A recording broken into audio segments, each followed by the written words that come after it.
Par son apostasie, l'homme s'était séparé de Dieu. La terre avait divorcé d'avec le ciel. À travers l'espace qui les séparait, les communications étaient devenues impossibles.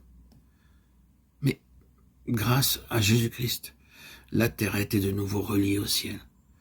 Par ses mérites, le Sauveur a jeté un pont sur l'abîme creusé par le péché, de sorte que les anges peuvent communiquer avec l'homme.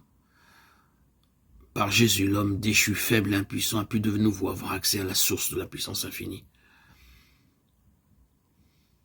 Pendant son sommeil, Jacob voit une lumière étrange envahir la plaine.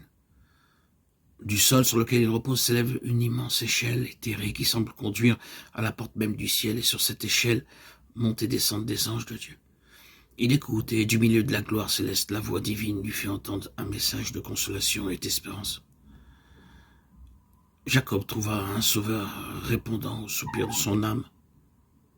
Plein de joie, il vit le chemin par lequel il pouvait, lui, pécheur, retrouver la communion avec Dieu. L'échelle mystique de sa vision représente Jésus, le seul intermédiaire entre Dieu et l'homme. Dans sa conversation avec Nathanaël, le Christ se servit de la même image. Vous verrez, dit-il, désormais le ciel ouvert et les anges de Dieu monter et descendre sur le Fils de l'homme. Jean 1, 51.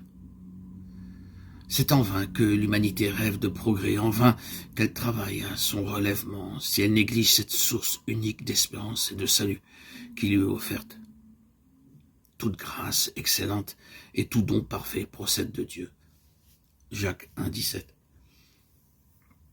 Il n'y a pas hors de lui de véritable excellence de caractère. Et le seul chemin qui mène à Dieu, c'est Jésus-Christ. Je suis le chemin, la vérité et la vie, dit-il. Nul ne vient au Père que par moi. Jean 14, 6. Le cœur de Dieu déborde pour les enfants des hommes d'un amour plus fort que la mort.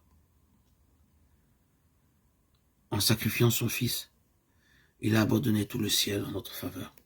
La vie, la mort et la médiation du Sauveur. Le ministère des anges, les appels de l'Esprit, le Père agissant au-dessus de tous et par le moyen de tous. L'intérêt incessant des êtres célestes. Tout est mis en œuvre en vue de notre rédemption. Ah, arrêtons nos regards sur le prodigieux sacrifice consommé pour nous.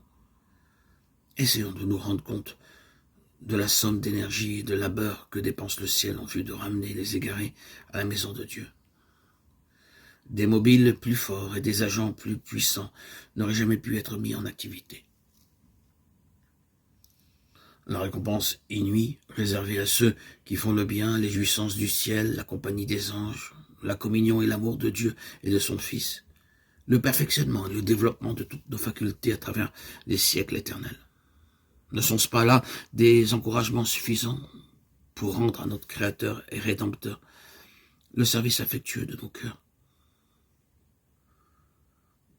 D'autre part, les jugements de Dieu prononcés contre le péché, la rétribution inévitable, la dégradation de notre caractère et la destruction finale sont décrites dans la parole de Dieu pour nous mettre en garde contre les pièges de Satan. Ne nous inclinerons-nous pas humblement devant la miséricorde de Dieu? Qu'aurait-il pu faire de plus pour nous? Entrons en rapport avec celui qui nous a aimés d'un amour incommensurable. Profitons de l'occasion qui nous est offerte afin d'être transformés à l'image du Sauveur et de rentrer dans la société des anges, ainsi que dans la faveur et la communion du Père et du Fils.